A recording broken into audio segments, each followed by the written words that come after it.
So kung meron pong mga question yung ating mga members, Congressman Ice Barbers muna and then Congressman Abante. Alright.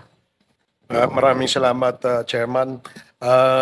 Before I ask the question to Commodore Tariela, ako po yung naniniwala no, na minsan po, kagaya po ng sinabi ni Chairman, meron pong politika na involved dito. Ngunit sa aking punto de vista, Mr. Chairman, ang ibig bang sabihin na napupolitika kaya nahahati ang may pumapanig sa China, may pumapanig sa Pilipino? I perfectly understand if some of the Filipinos would support a candidate, a local candidate at that. I would perfectly understand kung meron pinapanigan na mga Pilipino rin. Pero kung pumanig ka sa China at tinulak mo ang naratibo ng China, hindi na politika yun. Pag-traidor na yun sa ating bayan. And higit sa lahat, ang nakakalungkot, Pilipino ang gumagawa po niyan.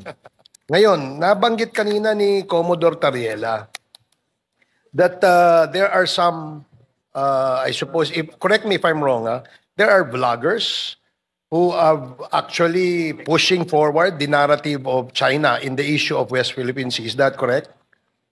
Yes, Mr. Chair. Can you identify them and inform this committee kung sino-sino itong mga to? As what I mentioned during the last committee meeting, Mr. Chair, I have identified Mr. Mark Lopez and also Mr. Ado Paglinawan. He has written a lot of articles contradicting the factual narrative of the Philippine government when it comes to our fight in the West Philippine Sea. Oh, okay. So, you also mentioned that there could be a motivation why they're pushing forward the China narrative. Is that correct? Yes, Mr. Chair. Okay. So, ano kaya ang motivation, Commodore? Well, I don't have any idea behind the motivation, Mr. Chair. But we can just probably speculate, no? For some other reason. Based on your speculation, what could have been, or what could have been the motive or motivation of these people who have been pushing forward the narrative of China? Well, looking at the incidents that happen in different countries, Mr. Chair, we know for a fact that there are people who are using pro-China narrative, whether in the United States or in Australia or any other countries, because they are being supported financially. Doon ba sa kanilang mga, did they state some facts on, kagaya po nung sinabi ninyo na sinasabi nila na kayo ang talagang traidor dahil kayo ay naniniwala sa Amerika? Tama po ba yun? Yes, Mr. Chair. And did they state some facts or dahilan kung bakit ganun ang kanilang sinabi? They did not support such claim, Mr. Chair. They just mentioned na taksil ako. And for example, for Mr. Ado Paglinawan, he always enjoyed calling me as tonto of Mr. Ray Powell. Is Mr. Paglinawan here? You are Mr. Paglinawan, sir? Opo. Okay, pwede po bang magtanong sa inyo, sir? Ano ho ang inyong posisyon tungkol sa paglalagay ng mga installations or buildings sa West Philippine Sea ng bansang China? Ano po inyong pananaw dyan? Ang pananaw ko po dito ay hindi napipinto sa pro-China o pro-US. Dahil kami po sa Asian Century PH, with all due respects to the Congresswoman from Bataan, ang aming pong panuntunan, kumukuha kami ng mga aligasyon, pina-fact check namin. At kung may diversion, nagbibigay kami ng sarili naming opinion. Yan po ang proseso na aming sinusundan. Sa pagtatayo po ng mga installation ng China dyan, Yan po ay batay sa kanilang pananaw. Maaring mali yan sa ating pananaw, pero sa kanilang pananaw, tama sila. Sige po. Sa inyong pananaw, sino ho may-ari ng West Philippine Sea? Yung tinayuan nila ng installation, Mr. Paglinawan. Unang-una po, kailangan bumalik tayo sa basic definition of terms. Hindi ho, sir, Nagbanggit po kayo excuse me ng po. West Philippine Sea. Excuse me po, sir. Yun na lang po, para hindi po humaba. Doon na lang po sa area where the Philippines claims ownership on those islands na tinayuan po ng China, ng kanilang mga installations. Ano hong pananaw nyo doon? Tayo po ba may-ari noon o sila? Wala po tinatayo ang China sa mga instalasyon, sa mga lugar na ating inokupa. Doon ho sa Scarborough Shoal, wala ho ba silang tinayo doon? Unang-una po, mismo sa testimonya ni Mr. Tariela, ang may effective control po ng Scarborough Shoal na ang patupad ng batas ay ang customary law. Yan po ay pinagtitibay ng actual occupation, sustained administrative control, and defense if necessary. Magbibigay po ako ng ehemplo. Noong pong 2012, dito po sa, with all due respects, dito po sa inyong privilege speech, sinight ninyo that the occupation of Scarborough Shoal in 2012 marked a significant turning point, with China asserting historic rights as their justification. Isumiti po natin ito sa fact check. Hindi po historic rights ang pinagtitibay ng China sa Scarborough Shoal. Mr. Chair, Ang soberanya po na in-exercise ng China sa Scarborough Shoal Mr. Chair, is out of the fact that we abandoned control after the standoff. Okay, sige po, sir. Teka ho, para ho medyo lumalawak na tayo kasi sa aking pananaw, I may be wrong. In your case, you may also be wrong. Sabi po ng UNCLOS kasi, yung area yon ay atin. Kaya nga ho, ang tanong ko sa inyo, ano mang inyong pananaw? Wala po kayong maipapakita Mr. sa Chair. akin. Mr. Chair, Sa UNCLOS, na yung area na yan. Hindi ho ba naging dispute yan because kaya nga ho nagkaroon ng arbitral ruling noong 2016. Dahil po kiniklaim yan at tayo naman po ay kiniklaim nating ating yan. Sige, ang Commodore arbitral Tariela, ruling excuse po, me lang Mr. sir. Chair. Wait. Excuse me, sir. Order, Si order. Commodore Tariela. Let the chair we all understand that the 2016 arbitral award has already invalidated the historic whatsoever claim of the People's Republic of China. So we should not allow Mr. Ado Paglinawan saying all those lies because as I said, he's a pro-China fake news purveyor and we should not allow him to say those kind of things in this hallowed hall of the House of Representatives. Mr. Chair, abogado po ba si Mr. Pagliawan? we can ask him. You can ask him personally. Abogado po ba Mr. kayo? Ado, you are now recognized. Chairman Abante is asking a question. You can answer him Mr. directly. Chair, Go ahead. abogado po ba kayo, Mr. Pagliawan? Hindi po. Ako po ay marunong lamang Hindi magbasa. po kayo abogado. Ano po? Marunong kayong ano? Marunong lang po akong magbasa. O, pangalawa, ako rin po marunong magbasa eh. Pare-pareho tayo. Opo. Oho, pangalawa, kayo po ba'y tagapagsalita ng China? Hindi po. Hindi pa. Hindi ho kayo tagapagsalita ng China. Hindi po. Pero parang pinagtatanggol nyo ang China. Hindi po.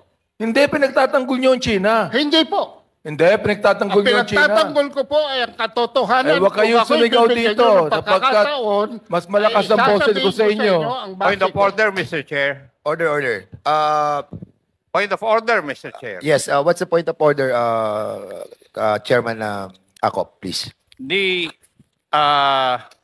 resource person concerned does not know the rules.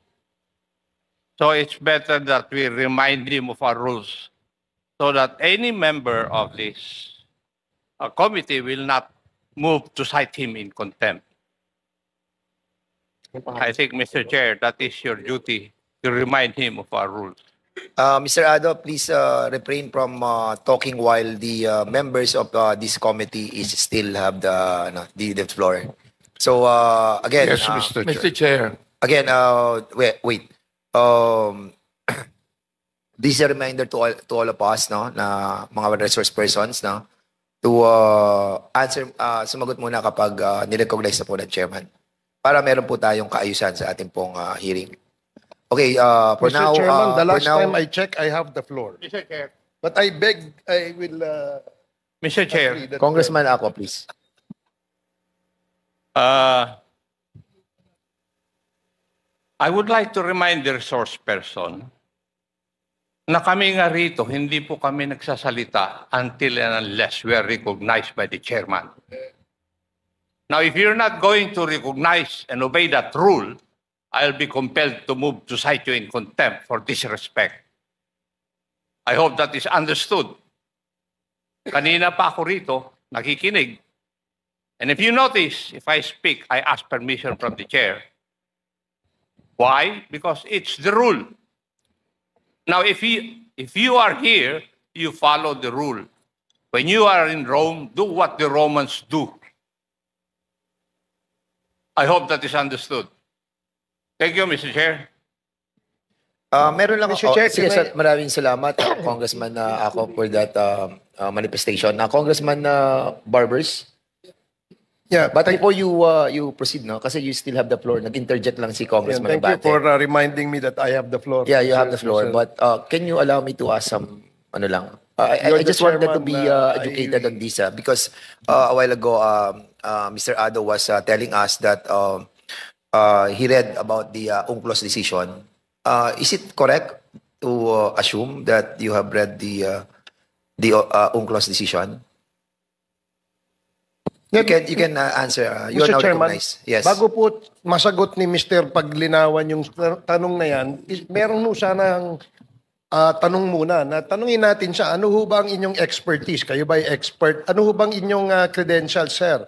So that we would know na Mr. Chair, Go ahead.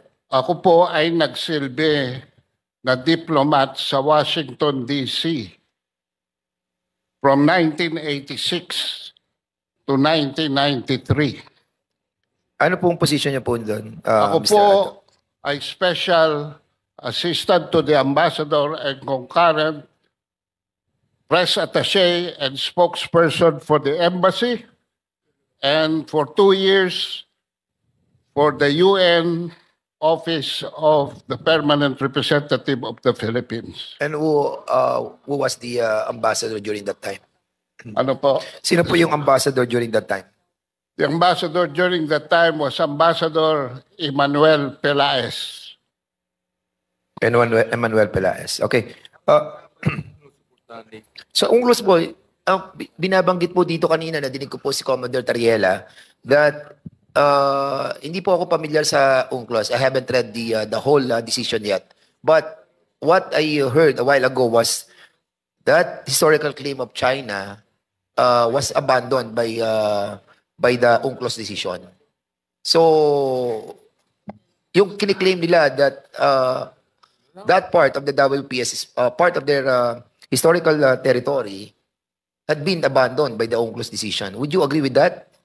Since nabasa po niyo yung UNCLOS? Ako po, Hindi, Mr. sagutin niyo po Chair. muna ako, sir. Kung, Ako po. kung yun po ba, would you agree na sa nabasa po ninyo sa UNCLOS decision, yung pong historical claim ng China ay inabandon na nung desisyong yon? Tama po ba o mali yung nadinig ko kanina? Inabando na po ng desisyon sa UNCLOS yung historical claim ng China doon sa area natin sa West Philippine Sea. Were you able to read that part? Were you able to read that part? Were you able to read that part? Mr. Chair, binanggit po ni Mr. Mr. Ado, tinatanong ko lang po kung nabasa po ninyo, sabi nyo nabasa nyo yung UNCLOS decision. Ako hindi.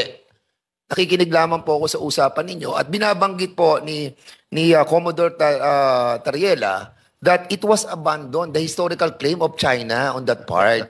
So ang tanong ko po sa inyo, nabasa nyo po ba yun? Na inabandon na ng Hindi UNCLOS po inabandon yon, Mr. Chair. So hindi inabandon ng Imposible UNCLOS. po. Wait. Hindi inabandon ng UNCLOS decision yung historical claim ng China. Hindi po. Mr. Chair, babasahin ko sa inyo ang arbitral ruling. Sige, go ahead. Para maintindihan po namin kung talagang... Dahil marami pong propaganda na kumakalat. Dito tayo sa letra. Can you kindly give us your document that you are holding Ito right po, now? I agree with Mr. Tariela in the 2016 Arbitral Award, paragraph 278.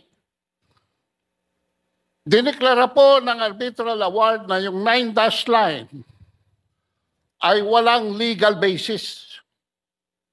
So, Tinatanggap ko po yan. so abandon yan. Opo. Inabandon na yung historical right ng China doon sa 9-dash line.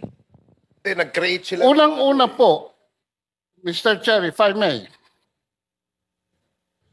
hindi po naging posisyon ng China sa arbitral ruling yan dahil ang China ay hindi nag-participate sa arbitral tribunal, sa arbitration. Ang nagsumiti po niyan ay ang panel ng Pilipinas. The claims of China in the South China Sea Mr. are Chair. based on historic titles, based on historic Mr. rights, based on history. Mr. Chair. Mr. Chair. Mr. Chair. Okay, tinatanong ko po kanina, kung doon po sa desisyon ng UNCLOS, even without the participation of China on that ruling or on that proceeding, ay inabando na ng desisyon yung historical claim ng China doon sa ating pong parte ng West Philippine Sea. Yun po yung tinatanong ko eh. Hindi po naman UNCLOS ang nagdesisyon, Mr. Chair. Mr. Chair. Arbitral ruling. Yung arbitral ruling. Opo. So yun din po yun eh. It's all Mr. the Chairman, same. Mr. Chairman, if I may, just I don't think he's the right person to speak about the UNCLOS decision. In fact, he's getting confused as to what is the arbitral ruling and what is the UNCLOS. Alam mo, Mr. Chair, may I ask, Mr. Paglinawan, you mentioned kanina you're a diplomat, tama? Opo. Bakit ka naging diplomat? Are you holding a plantilla position in the DFA? Anong position nyo? At the time of my appointment, Your Honor, I was a political appointee. But at Political the time of my termination of tenure, No, I sir. was certified by the Sir, President to sir. have already been joined the ranks. Sir, hindi ka ho diplomat. Hindi ka ho diplomat. Kasi ang diplomat po, organic po sa Department of Foreign Affairs. Oh, yan po yung mga ambassador. Kayo po ay hindi. Kung special assistant lang po kayo, you're not the right person to speak about that. Anyway, Mr. Chair, maybe Mr. Chair. we can go to another resource person, Mr. Chair. Meron po kasing information dito eh. You were one of the delegates to the you were part of the delegation to China in 2015, engaging in various Chinese think tanks. Ano ito? Nagpunta po ako sa China, 2015. Tama po yan. At saka noong 2019, para hindi na kayo mahirapan sa Google. Thank you, Mr. Chairman. That explains why he has that kind of a mentality. Salamat po, Mr. Paglinawan. Mr. Okay Chair, na po. can I- Thank na po kayo. Mr. Chair, meron na ako isang tanong. Okay. Kayo po ba ay pro-China? Wait. Pro-China ho ba kayo? Dali lang. Hindi, gusto kong sagutin niya eh. Kayo po ba ay pro-China? Hindi po ako pro-China, hindi ako po pro-US. Ako po ay pro-truth. kung papayagan niyo akong basahin ng arbitral ruling, Eh, Mr. kayo ay Chairman, makapili. maliliwanagan kayo. Makapili ho kayo, makapili.